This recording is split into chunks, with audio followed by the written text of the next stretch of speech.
ঢাকার থেকে বাংলাদেশের বেশি হলো, ঢাকার থেকে অনেক লোক আসছে। এই আমরা গত 100 বছরে যে বন্যা থেকে এখনো পানি আছে, পানি নামার রাস্তাও নেই।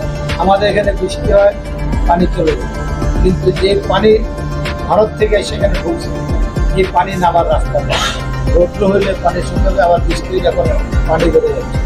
দীর্ঘ 1.5 মাস ধরে আমরা বন্যা কবলিত এলাকার মানুষ, যদিও আমরা আমাদের এলাকাকে আর্থিকভাবে অন্য জেলার চেয়ে অন্যান্য উপজেলার চেয়ে এখানে মানুষ আর্থিকভাবে বেশি, তারপরও এই অসচ্ছল পরিবারগুলো বা সচ্ছল পরিবারও দীর্ঘ 1.5-2 মাস ধরে পানিবন্দী অবস্থায় তারা নিঃশেষ হয়ে। এই জন্য এখন সাহায্যটা অধিক প্রয়োজন। আপনারা নিয়ে আসবেন, আপনাদেরকে ধন্যবাদ দিই।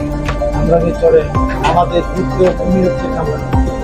আমরা কামরাঙ্গীর মানুষের সাথে আমাদের হৃদয় সম্পর্ক, আপনারা আসছেন জন্য ধন্যবাদ। আমি থাকতে পারিনি, আবারও ক্ষমা চেয়ে নিচ্ছি, এই কথাটা কামরাঙ্গীর যাচ্ছে।